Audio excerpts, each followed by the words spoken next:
All right. What is going on, everybody? Welcome back to another day of SaberSim's DFS office hours. Today is Thursday, November 21st of 2024. And looking ahead here, we have a 4-game NBA main slate tonight. We have Thursday night football between the Browns and the Steelers. We had golf tee off earlier this morning. We have a 10-game NHL slate. And then we have a single college football showdown. So plenty of DFS action coming at you today. For those of you who are new here, welcome. My name is Andrew. I'm one of the coaches over here at SaberSim. This is a show where we go over how to use the SaberSim app, answer any and all DFS-related questions. Get your questions in one of 3 ways here. First off, send us an email, support@sabersim.com. Second, post it live in the YouTube chat. Third way, post it in the office hours channel in our Discord server. If you're not in our Discord and wanting to get access to that channel, there is a link in the description of this video. You also get access to our similar channels, individual sport channels, and you get access to the rest of the SaberSim team. Just can't say enough good things about the Discord. But with that said, we do this show Monday through Friday, 4 p.m. Eastern. We do the show on Saturdays at 12:30 p.m. Eastern. So tune in any one of those days and get your questions answered.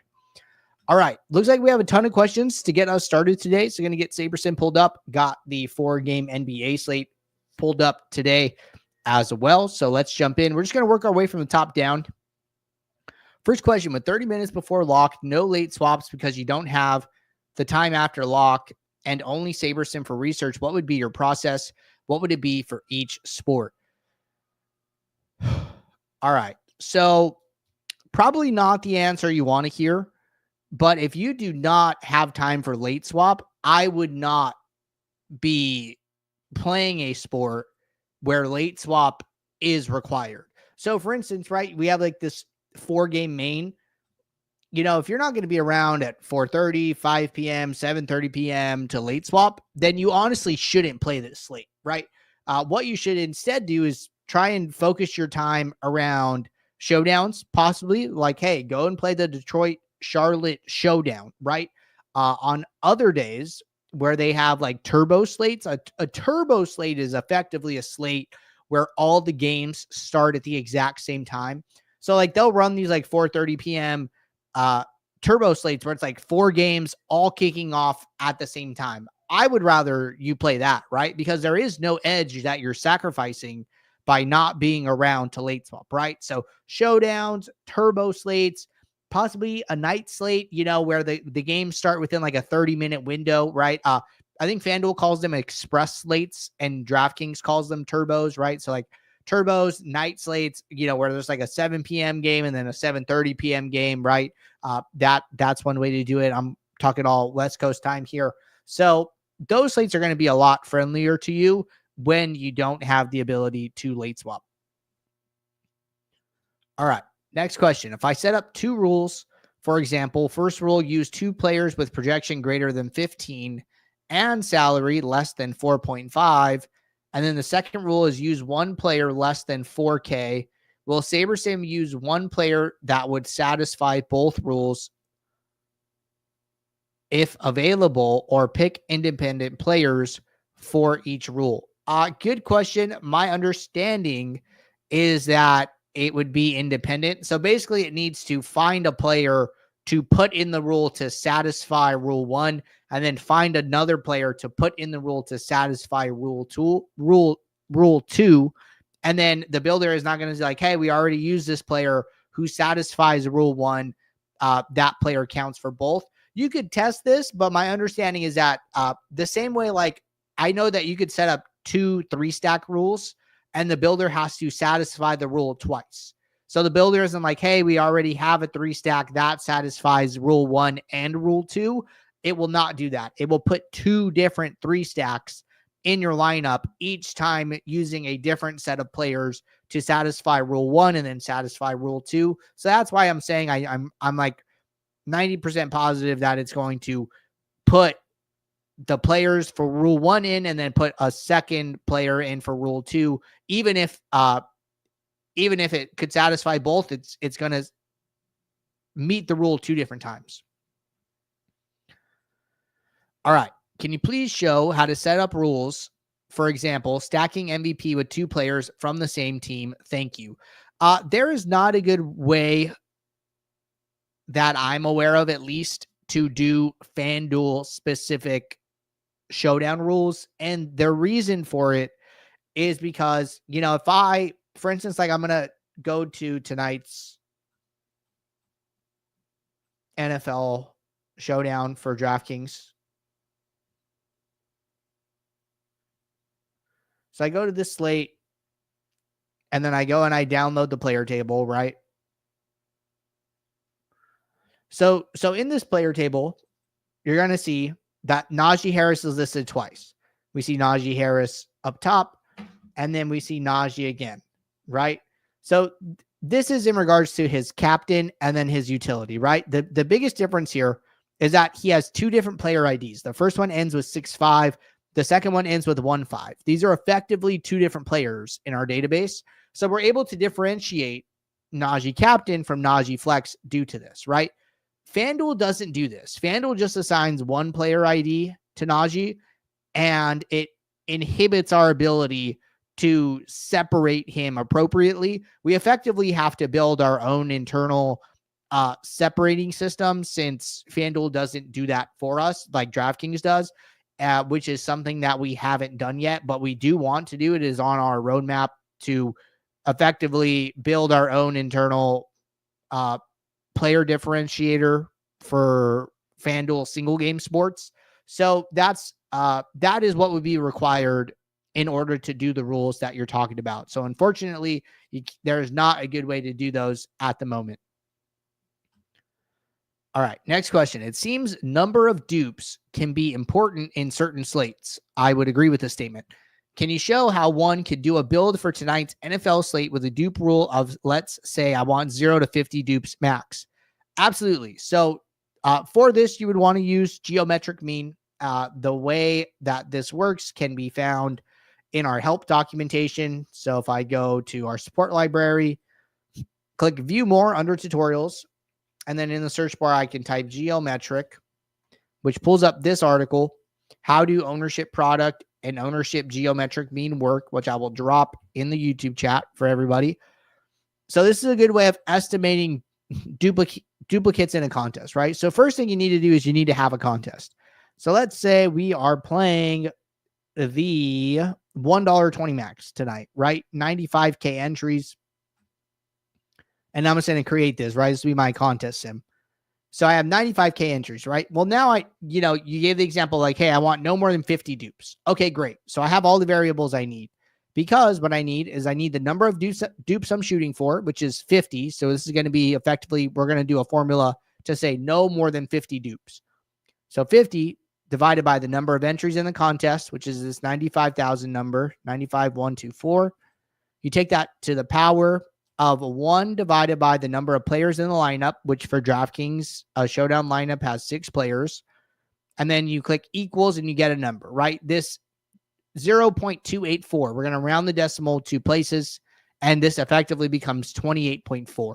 So what I now know is that, hey, lineups that are duplicated, or lineups with 28.4 geo mean or less, are expected to be duplicated no more than 50 times. That's great, right? So there's 2 ways you can apply this.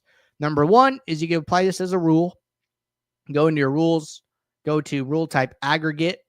You do my own geometric mean no more than 28.4. And then when you do this, you click save, and then you run your lineups, right? That's how you would do it if you're on the starter plan.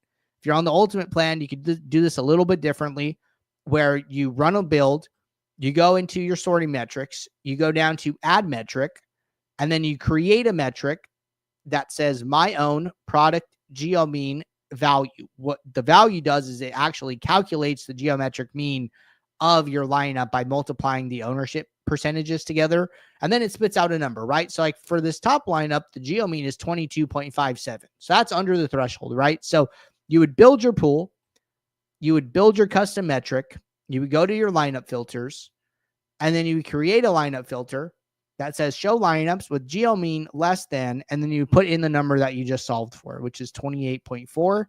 Now it will go and find any lineups that are in your pool that are above this threshold and put them in the trash. So if I remove the question, we're going to see that we have 2 lineups in the trash.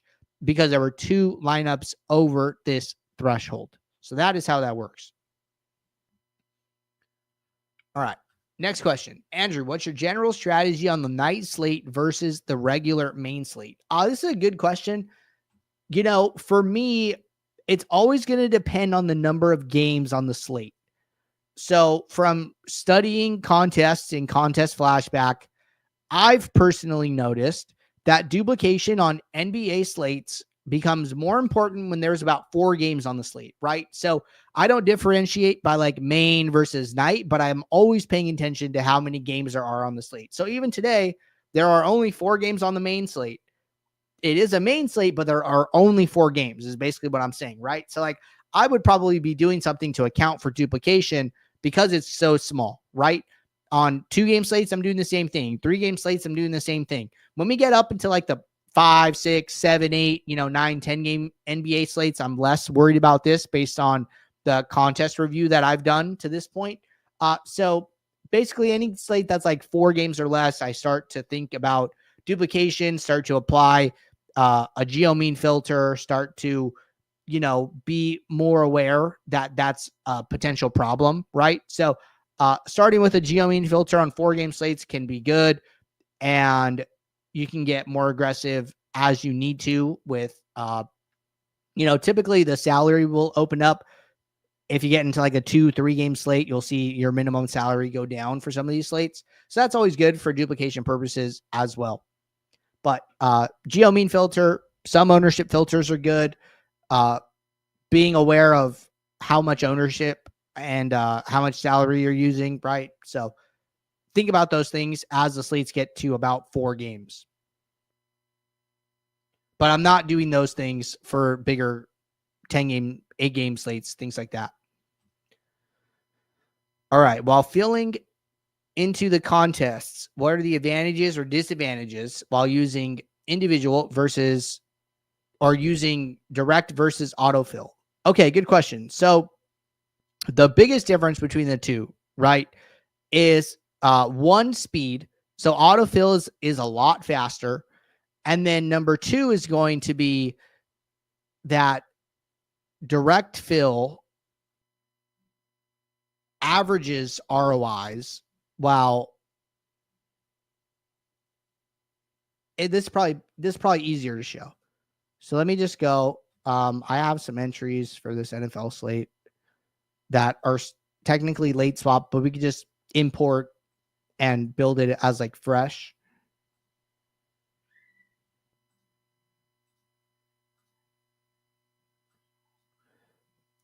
All right. So I played this Monday to Thursday NFL slate, right? I'm going to treat this as like a non-late swap scenario, right? I'm going to treat this as like I'm building before the slate even happens. So I come in here and run some lineups. And I'll just use SaberScore. I don't need to use Contest Sims for this. Or actually, I probably should use Contest Sims. Let's go turn off the live use data, because I don't want that to skew the Contest Sim. All right, so let's run this.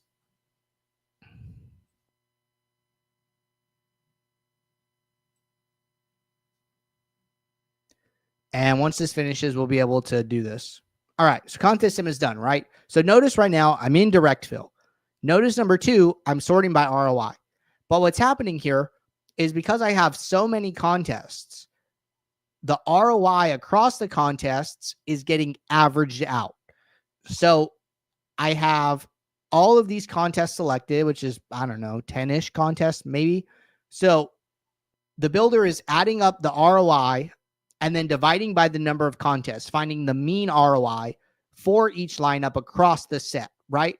So that is not always great, right? And the reason for that is because, see here, I have a daily dollar single entry with 502% ROI. And then if I go a little higher, I have a red zone single entry with 125% ROI. So one contest, it grades out really, really well, 500%. Another contest, it grades out fine, but not as high at 125%, right? I'm getting an average benefit So I kind of don't want that, right? I want to be more specific. So what autofill does is it goes through this process. It goes top down. It unchecks all the contests, checks the top contest, resorts the lineups by this specific contest's ROI, fills the lineup, moves on to the next, and does it again. So there's no averaging here. It is a contest by contest sorting. So it's giving you the best lineups for the contest that is checked, and then moving on to the next, moving on to the next, moving on to the next. To get that same effect in direct fill, what you would have to do is you have to go into this drop down, uncheck all the contests, check one, let the builder refresh, which is resorting the lineups right now, fill these contests by clicking save, and then go check the next contest, let it resort, and go again. That is effectively what autofill is doing. So it's saving you a lot of time by doing it automatically, right? Autofill is going to take less than 30 seconds typically to go through that entire process, and that could take you, 5 to 10 minutes to do, depending on how many contests you have. So that's a big thing there. I would say an advantage of direct fill is that you get to see your exposures before you build the lineups, right? So when you are using autofill, you don't get to see your exposures until after. So you click save, and then once the contests have been all filled, then you'll see your exposures after the fact, right? So that is a pro for direct fill. Con for autofill is that you can't see it ahead of time, right? So another thing here is that autofill, the uniques work contest by contest, but when you're in direct fill and you have uniques set to 3 and you have all of your contests selected at the same time, then the uniques are working across your entire contest portfolio as opposed to within a single contest. So there's pros and cons to both. I personally use autofill the most because of the time savings, but you got to figure out which one works best for you in the contests that you're playing. All right, next question. Is there a difference after building lineups and running sims in using Contest Sim ROI or choosing the specific contest and the using ROI? Thanks for satellites. When should we use win rate / cash rate? Okay, so as long as you're using target ROI and only that contest is selected, there's not a difference as opposed to using the specific contest's ROI.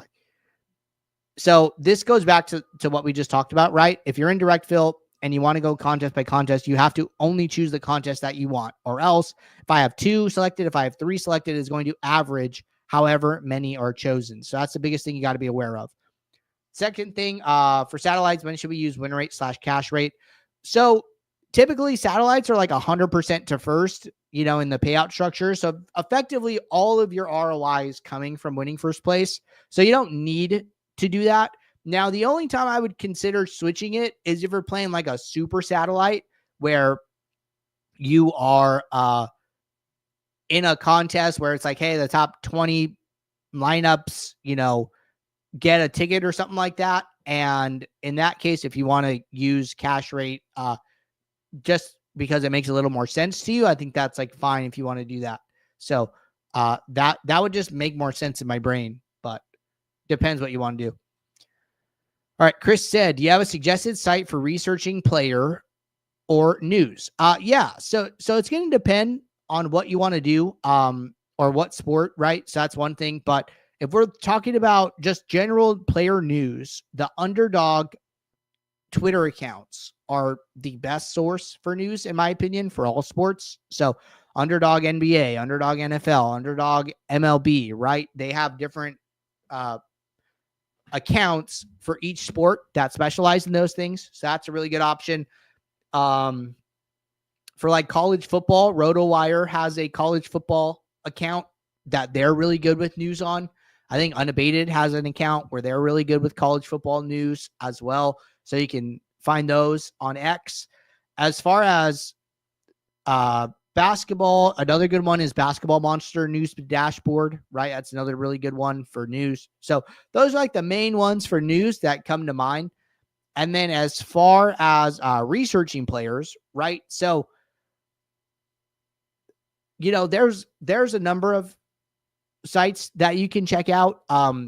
Some that I use for basketball are like Basketball Reference, which is like player game logs and historical data. You can use popcornmachine.net, which is a free tool where you can look at player rotations. You can look at Court IQ by Roto Grinders. It used to be a free tool. I don't know if it's still a free tool. That's a good tool to see how teams play when certain players are on the court, certain players are off the court.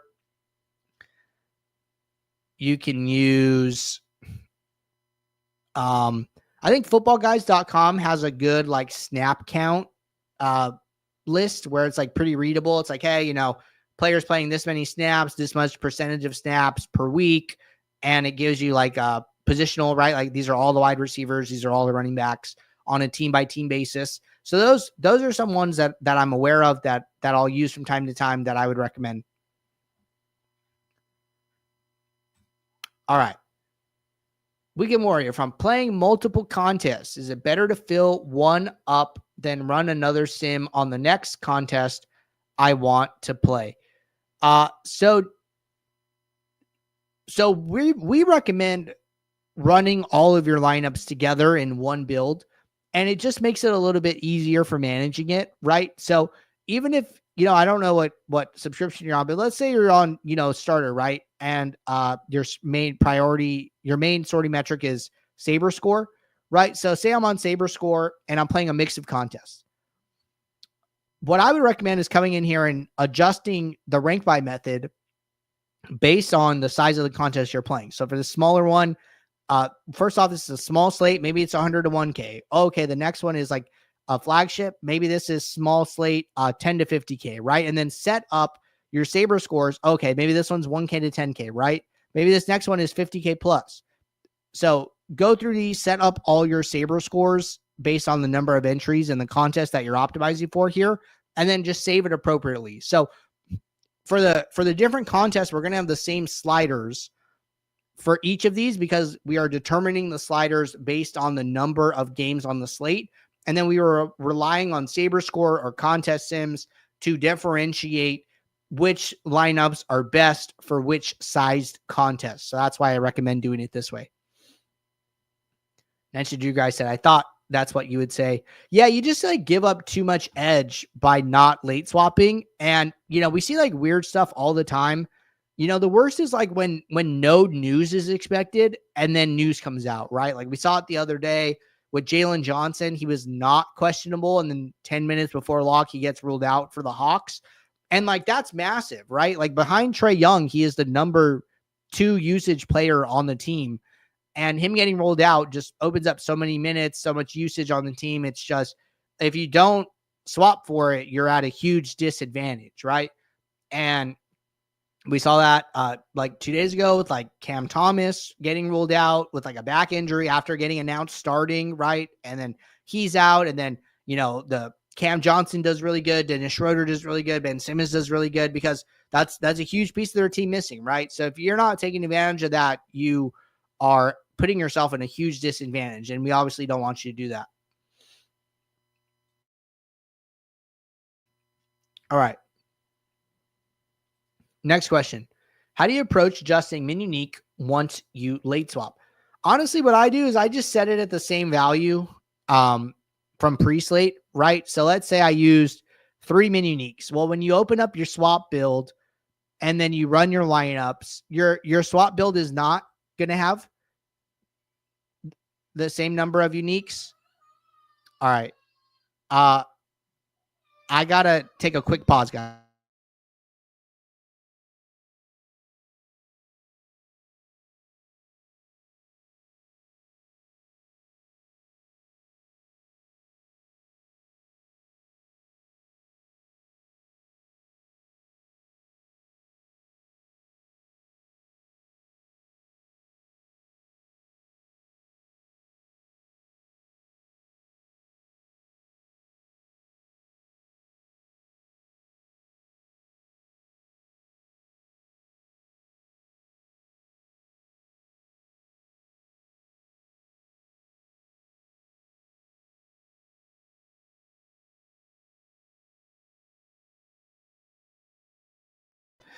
Sorry about that. I heard a very loud thump in my house, followed by crying. So that is never, never good. I'm sure some of you guys can resonate with that, but we are okay. So appreciate you guys hanging out while I stepped away for a quick second.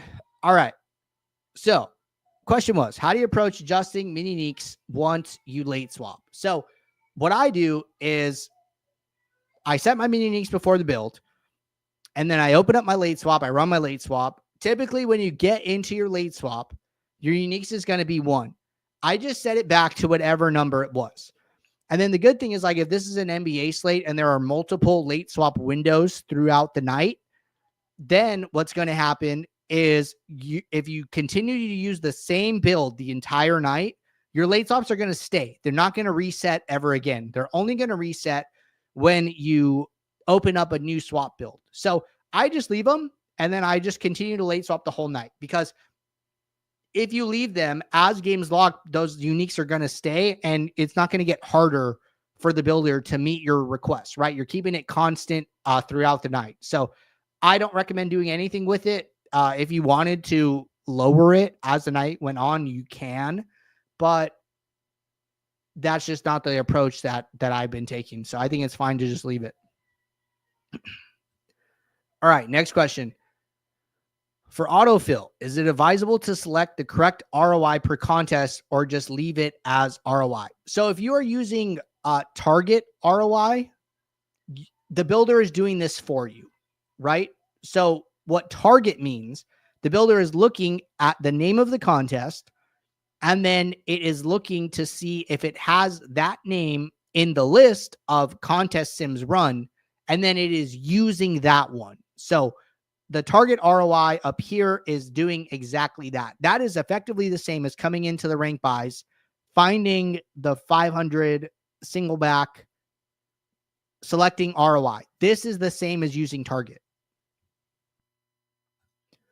All right. Also, is it okay to change the uniques under the autofill? For example, I typically play more mini uniques in a 3-entry contest than a 20. This is exactly what I do. So what I effectively do is I'll figure out, hey, what mini uniques do I want for like my biggest contest, right? And say I'm playing 150 max. And then say I determine like, hey, 3 uniques is like a good number for 150 max. Well, then I will just this is a little bit cutting corners, but I've done this like enough times to feel comfortable doing this, where I'll be like, okay, if I'm using 3 uniques for 150, I'm okay using 4 for 20. And then I'm okay using 5 for 3 max, right? So I will scale my mini uniques by the number of entries based on what number I started with for my 150 max. So I've gone through the process of like, okay, what if I look at my 20s? What number can I get to? Oh, hey, I can usually get to like 1 more pretty safely. And then I just use that as like a rule of thumb going forward. So you could check it every single time. I'm pretty sure you'll get to a point where like you're comfortable with it as well. But that's the process I went through. All right. After you sim, do you make a filter by projection or SaberScore and then set for over under a number along with the ROI? Okay, so for so let's say I ran a contest sim, right? And let's say I'm in direct fill. And then we're talking about lineup filter. So I do recommend users use a projection filter just because we see sim average score be a factor in post-contest sims very, very often. So what I'll typically recommend is setting a filter that says show lineups with projection greater than X, and then effectively just adjust X until there are about 10% of your lineups in the trash, right? So we have 500. I don't know what a good number will be. Maybe like 95. Nope, that did nothing, right? So let's try 100. 100, I have 6 lineups, so we're getting closer. Try 105. 105 gets me 63 lineups in the trash. This is perfect, right? This is like right above 10% and kind of right where I want to be. So I'm just kind of trimming the bottom lowest projected lineups out of the pool here. Second thing is SaberScore. If you have Contest Sims, I wouldn't recommend it. Even if you were using SaberScore, I wouldn't recommend it, right? So The two that I really recommend are projection and ROI, right? If you have Contest Sims, I would go in and set a filter that says, show me lineups with ROI greater than 0. Because you really don't want to play negative ROI lineups across your set of lineups that you take with you into your contest. So this is what I would recommend is projection and ROI. And if you do those two things, you'll be on the right path. All right. Good stuff so far. Caught up with questions from our first round here. Joe said, can you review Giant Squid's build for last NFL? You know, this would actually be a really good thing to do for the build review show tomorrow. So I can't review his build because, you know, he didn't like sign up for the build review show. So I'm not going to like go into his account and like pull up his build, but I will review his lineups, right? So I'm going to make a note here to add Giant Squid to the review list for tomorrow. And we can at least review his lineups and contest flashback, talk about his characteristics of his build. And I will do that. So reminder, we have our build review show on Mondays and Fridays at 5 p.m. Eastern. If you ever want to get signed up, drop your DK username in the office hours channel in our Discord server. Let me know what sport and slate you want me to review, and I will add you to the list. So as part of tomorrow's show, I will at least review his portfolio of lineups from his 555 milli win last week. All right. With that said, we are all caught up here. Appreciate you guys tuning in. Appreciate you guys sticking around while I had a brief intermission. And good luck to all of you today. One more question here. If you're sorting by ROI, would you want to set a filter to include ROI greater than 0? Wouldn't that automatically be the case? So it would be good for your top lineups, right? But if you are playing a lot of lineups, then you want to kind of have that safeguard, because if you have a lot of contests with a lot of lineups and you're using min uniques, the builder is going to have to go further and further down in your pool to find enough lineups to play.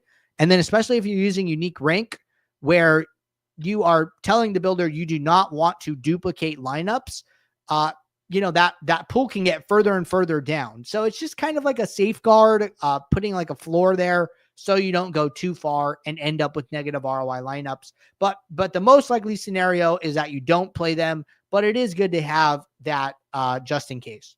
So that's the big thing there. But good question. All right. I'll see you guys. Good luck tonight in all your contests. And until tomorrow, take care. Thanks. Bye.